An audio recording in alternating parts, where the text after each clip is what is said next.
AMD is getting ready to shake up the professional GPU market in a big way. The company is preparing to launch its W9000 series GPU, a workstation class monster that's not built for gamers, but for professionals who live and breathe performance. This isn't your everyday graphics card.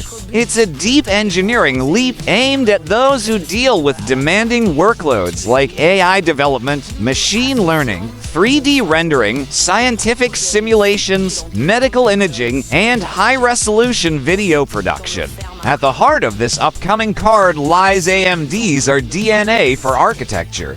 This next platform brings a completely re-engineered computational engine. One variant making the rounds in early leaks is labeled XDW, which likely points to an optimized configuration for dense compute workloads.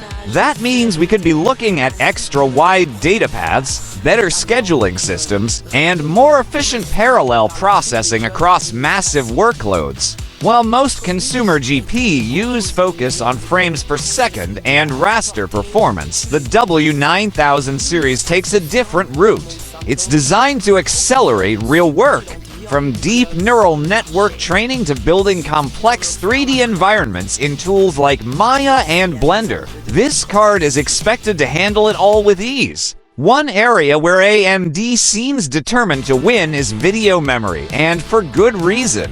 Professionals need massive amounts of VRAM. Whether they're training AI models with billions of parameters or editing 8K raw footage in real time, the W9000 is rumored to pack between 32 and 48 gigabytes of VRAM. And there's even talk of versions going beyond that. More importantly, the memory is expected to be ECC-enabled, which stands for Error Correcting Code. This ensures accuracy in high-stakes environments where one tiny glitch could ruin hours of work. Memory types might vary, but the high-end models will likely use either GDDR6 or HBM2E. If HBM2E is used, the bandwidth advantages would be massive, giving data-intensive applications the room. From AI training to film editing, this makes the W9000 an absolute beast. Now, let's talk AI. While NVIDIA has dominated the space with its Tensor cores, AMD is bringing its own game plan. The W9000 is expected to support highly parallel matrix compute functions, which will allow it to compete in deep learning and machine intelligence workflows. These aren't dedicated Tensor cores, but AMD's approach still offers a lot of power, especially when paired with its ROCm software ecosystem. ROCm stands for Radeon Open Compute, and it's AMD's way of building a bridge between hardware and software for AI developers. It supports major frameworks like PyTorch and TensorFlow, meaning professionals don't need to reinvent the wheel when switching to AMD. With ROCm and HIP, AMD's heterogeneous compute interface for portability. Even software written primarily for NVIDIA hardware can be ported to AMD platforms with relatively low effort. This gives developers real flexibility. You're not stuck in a one-brand ecosystem. If AMD continues to improve HIP, more CUDA-based applications could run smoothly on Radeon hardware, which would be a big win for both developers and users alike. But raw compute and memory aren't the only story. AMD is making a major leap with PCIe 5.0 support. This interface doubles the data bandwidth compared to PCIe 4.0. In real-world terms, that means faster communication between the GPU and CPU. And for workloads like real-time rendering or AI inference, where milliseconds matter, this bandwidth boost could make a major difference. Thermals are another area where AMD is stepping up.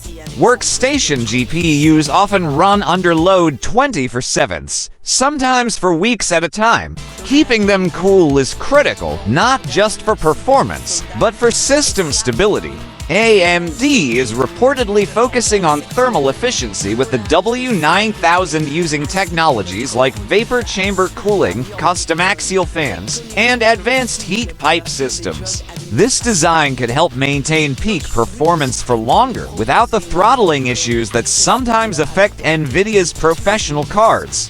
Even though ray tracing is commonly associated with gaming, it's also crucial for professional users. Architectural visualization, virtual cinematography, and real-time rendering tools like Unreal Engine all use ray tracing to simulate light behavior. The W9000 is expected to feature new ray accelerators that improve both speed and accuracy for these types of workloads. If you're working in 3D pipelines like Vray, Blender, or Houdini, this kind of ray tracing performance can save hours of render time and help preview scenes more realistically during production. Lighting and shading become easier to dial in when your GP. You can reflect those changes instantly. Display support is also leveling up. High-resolution and high refresh rate displays are a must-have in many studios today. The W9000 will likely support multiple monitors at once with DisplayPort 2.1 and HDMI 2.1 outputs. That means native support for 8000 displays at 60 Hz and 4K displays up to 240 Hz. HDR10, Dolby Vision, and deep color bit depths will likely be part of the package, too. If you're editing color-critical video or working with CGI assets that require pixel-perfect previews, these display options matter.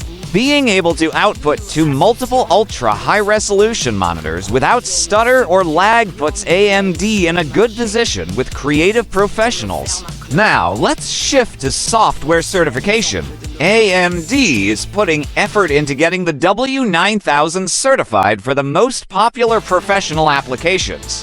Think Adobe Premiere Pro, After Effects, DaVinci Resolve, Autodesk Maya, 3ds Max, Revit, SolidWorks, Siemens NX, and ANSYS.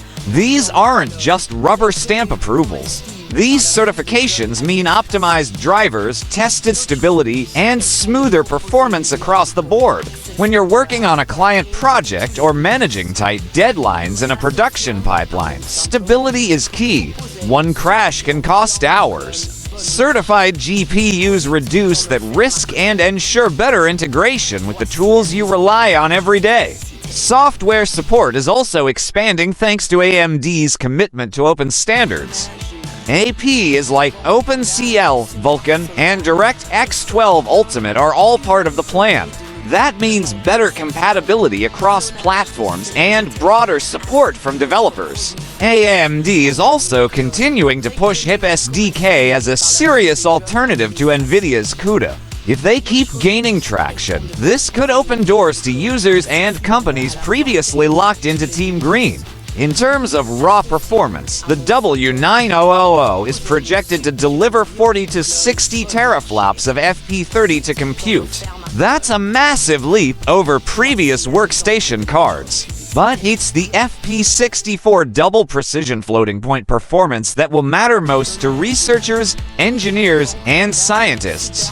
For academic simulations, weather modeling, fluid dynamics, and advanced financial analysis, high FP60 for throughput is essential. AMD knows that, and they're designing this card with those professionals in mind. What's perhaps most exciting is how future-ready this card really is. The W9000 isn't just a spec bump. It's being built to tackle the challenges of the next 5 years. Think generative AI, real-time collaboration in 3D environments, and virtual production pipelines for TV and film. The rise of platforms like NVIDIA's Omniverse has made it clear the future of content creation. Drop your thoughts in the comments. If you found this breakdown helpful, hit the like button and subscribe for more deep dives into the latest in GPUs, AI, and creative tech. Thanks for watching.